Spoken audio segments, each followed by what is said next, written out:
And so I have to be very careful and be very cognizant. Hey, I'm sitting here experiencing my life and I just noticed, wow, I lost my connection. I'm feeling the connection going away. What's going on around me that's taking that connection away? I recognize it and say, oh, I'm not going to do that anymore. Welcome to Living God's Light, a podcast to help you strengthen your spirituality and your connection with God. We are so happy to have you as a part of the Living God's Light family.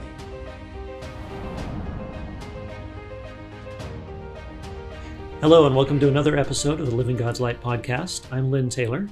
I'm Alan Smith. I'm Todd Tolman. I'm Lindsay Young. And today we're going to talk a bit about listening to your inner voice. The first question I've got is, Vinny, what does that even mean? What is an inner voice? So your inner voice is your compass point or your intuition, your connection to God. And all of us have it, every single one of us, whether we believe we do or not, we do. And there's ways that we can listen to that better. And the more we honor it, the more we listen to it, the stronger it gets. And the more we honor what that voice is or what that intuition is, the more we get access to it. Yeah. Okay, so with that inner voice, how much of that is internal? How much of it is God? How much of it is like guides, guardians, guardian angels? How does that work? Yes. Okay. To all of them. Yes. All of them. Okay. And that's what's really neat is the way God works with us is God wants to give us divination, give us direction, and wants to give us answers to our questions. And so those answers are going to come where we can receive them. And sometimes that's going to come in the form of a friend stepping up and saying something random to you. And then they look away, they're like, why did I say that to you? And it's because you needed to get the message delivered through a friend. But most times you're going to get that feeling, that answer from you. And it's going to be certain thoughts that come to you that you recognize aren't yours, or they're going to be certain understandings or certain instincts. A lot of people pick up their intuition as just an instinct or a knowing. And that's really what it's about, is recognizing every possible way that God's getting to you. And for some of us, one way is going to work really good. For most of us, though, it's like all around, all the time. Mm-hmm. Okay, Yeah. so not always the same every time, kind of what we need in the moment. Yeah, what you need in the moment. Yep. Okay. Especially if you're looking, though. You got to be looking. Mm-hmm. Okay, so having that awareness. Yes. I think when you have that awareness too, you can get jammed up wondering like, well, who is this? Is this my angel guides? Is this my intuition? Is this but really when it's coming to you, we're all one anyways. It's not as important to figure out who it is as it is that you got the message, that you received it, right? Yep. Mm-hmm. Okay. Exactly. That makes sense. Alan, what's your experience been? Well, I'm just thinking about, is this voice telling you to do good? You know, we're always worried about, where's this voice coming from? Which is one of those things that we're constantly barraged with, right? Listen to the right things, listen to the correct things. I think that if the voice is saying, do good, the things that come to you in thoughts or in words, if they are things that encourage you to care for other people and create opportunities for growth and for good experiences, then you can probably trust those things. Yes. Mm-hmm. Yeah, I find that if you are receiving that in a space of love and gratitude, then it's aligned with God. And that's what's really neat about the whole aspect of listening to your inner voice is it's not that necessarily that you're going to follow that inner voice, but start listening first and then check the message to your own compass and check it and say, hey, is this what I'm really supposed to do? And as it synchronizes and you get that yes, oh, it is. And then you're able to align. Yeah. But I love how you're talking about coming from a place of love. That's a big part of it because all eternal truths will be delivered through love. Mm-hmm. But what can happen too is when you ask the universe or ask even God for fearful answers, fearful messages, he's going to be trying to send you a love message, but you can't receive it. You're looking in the fear realm. and then some random thing will happen and you'll think that's the answer, and that's not the answer. That's a fear answer. So you got to phrase your questions in love and receive in that same love, if that makes sense.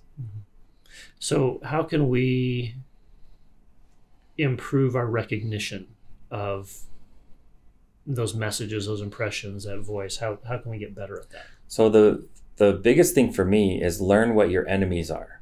So, and when I say enemies, I don't mean people. I mean things that I do that turn that voice off. And so learn what the enemies of the voice are. And so for me, particularly, there's certain foods, there's certain drinks, there's certain ways of living, there's certain movies, certain music. It turns it off. And so I have to be very careful and be very cognizant. Hey, I'm sitting here experiencing my life and I just noticed, wow, I lost my connection. I'm feeling the connection going away. What's going on around me that's taking that connection away? I recognize it and say, oh, I'm not going to do that anymore. Yeah. Mm-hmm. So that's the biggest thing. Recognize that it's there, number one. Recognize the things that are harming it, hurting it, or damaging it. But then thirdly is to give it opportunity to show up as well. Mm-hmm. And that's a big one. I joke around with friends. It's kind of like in life, we pull up to a drive-through, let's say like a Starbucks. And we pull up to a Starbucks, we order our hot chocolate or whatever, and then we just drive straight home. And we get home, we're like, why didn't we get our hot chocolate? How is Starbucks so mean to us? They didn't give us our hot chocolate. And not saying that Starbucks is God, but I'm telling you, but God's like this, where we can ask what we want, but we just go straight about our day. And then we're wondering with our hands open, like, God, why are you not giving me what I'm asking? And it's because we didn't give our Creator the time to receive an answer. And we didn't give our time or exchange of energy either. The same as if we were at a drive-through. So recognize what the exchange of energy is. Sometimes that's just dedicating some time, doing some service, doing some love work, and recognizing that when you give God some time, God shows up. I think too, the expectation thing applies heavily here. Yeah. Like the expectation of what you think you should be receiving, take that out. Give God the opportunity to bless you and serve you in ways that you might not understand. I think that's a big thing. Vinny and I have talked a lot about this, that expectation of trying to be in that space of, I just don't think I'm hearing anything. And I just don't think that I'm the one who really is supposed to be sharing that message or whatever it is. And what is it that you always say, Vinny? Just be in that space and listen. Yep. And it'll come as it needs to. Yeah. Something I found growing up, being around people that had spiritual connections, I was always impressed and thought the norm was to hear a voice or this really clear impression. And so I went most of my life thinking that I wasn't receiving anything because it didn't match my expectation. And then over the course of working on the book, and I'm very grateful for the opportunity for that. I mean, when you asked me if I would help you write the book, almost without even thinking, the answer was yes. Now I understand that was me plugged into those spiritual impressions, and that's where it came from. But I didn't know it at the time. But over the year and a half we were working on the book was working on me. Yeah. And now I understand that the reason I didn't recognize those is because the way I describe it is kind of like a fish in the river. If you try to describe water to the fish is like, I don't know what you're talking about. But if you take the fish out of the water, now that the fish realizes, okay, something's different, something's wrong, it may not know what it is. And that's what I strive to do, is live in that flow where that connection is there. And once I realized that was just kind of the way of life, being open to that. And then, like you said, the enemies, the things that remove that connection, is like being taken out of the water. And then you realize, okay, I'm not there anymore. So for me, a lot of times it's not clear, it's subtle, but it's those impressions. And kind of like you both said, that if you are in alignment, if you've got that love, that gratitude, And if so, it doesn't really matter whether it comes from you or it comes from direct from God or from guardian angels or guides or whatever. We're all part of this big network of love, and it doesn't matter where it comes from, as long as it's doing good. And that love is God. That love is God. So that's the beautiful thing, that if we're feeling it directly from an ancestor, feeling it from an angel, or from someone who lovingly steps in front of you and tells you something, and then they're like, why did I tell you that? Which that's happened to me quite a few times. And you can recognize when you're getting that loving message from a worker of God's. Yeah. Mm-hmm. I usually feel, for me personally, I feel it comes through as intuition for me. Mm-hmm. So, and on Instagram, there's this meme that me and my girlfriends always laugh at, and it's to the effect of like, I'm waiting for a signier sign. Like, you get a message and like, God, can you give me a signier sign? Like, you're. I need a confirmation. Let's all just be honest that some of us thought like, if I'm going to get a message or, receive something, it's going to be this major neon sign like, hey, do this, in some mystical, magical way. But really,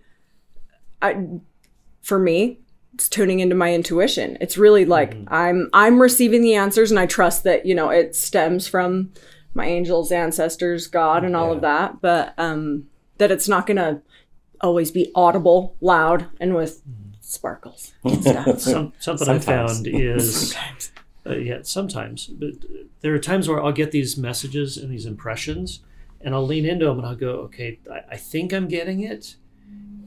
Why isn't this stronger? And the little nudge answer I get is because this isn't supposed to necessarily be easy. We're going to give it right on the threshold of your awareness, because that keeps you leaning towards it. I mean, if it was like a bullhorn every single time, we would just like relax and go, oh, if it's important, they'll get the message through. Yeah. But if we are leaning in the direction of God, that message is going to be right there, kind of on the threshold of our awareness. And I think also because we've still got our ability to choose, and we've got to demonstrate that we want that and be striving for it. If it's easy, we're going to stop growing. Well, and I think each of our talents manage that differently. For me, again, Vinny and I talk about this a lot. It comes in the way of words. It just comes out. And then I'm like, oh, where did that come from? Oh, well, and Vinny just has shared with me, yeah, those are things that are just coming straight through you as the vessel. I'm not necessarily the person who knew those things, but that they're coming through me. And, so each of us have different gifts in that way. And how does that register for each of us? And how does that register for our audience? Be aware of what your gifts are. Be aware of how Spirit will speak to you and how God will speak to you, because that's important. I think it's a very good point. And it's something that you can play with it. You can practice and experiment. And like you said, it's not always the same every time. But as you increase your awareness of the variety of ways that can hit, and just strive to live in that flow, it becomes just that much more natural. And on what you said, Alan, just on gifts, I think too, like being open, exploring your gifts, knowing your gifts will help you tune in. But also for me, having the awareness that don't put your gifts in a box either, thinking it's got to be one of these 5 ways or things that I receive, but really just paying attention to authentically, what are your strengths? Like what do you notice that is just easy peasy for you? And stuff like that gives you more indicators on what your gifts are. And, oh, this comes easy. I just know things. It just, claircognizant. Well, and it doesn't have to be even anything like that. It can just be like, for me, I love people. That is probably my biggest strength, I would say, is that I enjoy being with people and understanding people and talking to people and all of that. And so if I get the thought that I need to check on somebody, I just go do it. I'll send texts, I'll make phone calls, I'll send emails, whatever it is to connect with that person, because that's what comes to my mind. And I've been told over and over again, I can't believe you called me today. And I'm like, well, it's not me. I'm being guided because that person needed me in their life that day, or someone in their life today, and it happened to be me. Mm-hmm. And one other thing that I'll mention, you're talking about gifts and what you talked about with reaching out to people. If there's a gift that you want, ask for it. Strive for it. Because we've got these gifts that we're given, but there's nothing that says that's all we're allotted. If there are good gifts that you want and you want to develop, ask God, reach out and practice, and I guarantee you will get better, because what Alan just described on reaching out to people and that connection for people, not one of my natural gifts, but it's something that I've sought after, and it's grown with me over the years. Well, what's funny is I'll share a quick experience. There's a client that I've been working with, helping them strengthen their spiritual gifts, and they set that as a goal. And I told them, I said, well, hey, I need you to read this book. And they said, you're the fifth person who's told me to read that book. and I'm like, so you got four times you had already set that goal before with God, and 4 times God was sending that book to you. And you should have, by the second or third time, been like, oh, okay, maybe that's something I need to just read and see if it's going to help influence this or strengthen that. And me being the fifth one, they were a little frustrated, like, I don't want to read that book. I'm like, well, I think that's the next step for you, is we got to get you reading that book. And that's how it is for us. We're asking for a rescue, and a helicopter shows up, and we're like, nope, I need a raft. It's like, nope, we need to accept what comes. Yeah. Or I need a bougier helicopter. Yeah. Like, you want something better. Need a better ladder. Yeah. Yeah.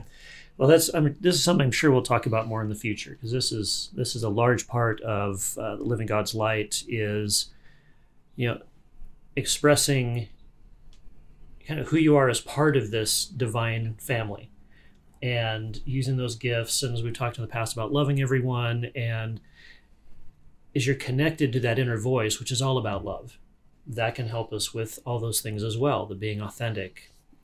Why are we here? All of those things. They all just weave together.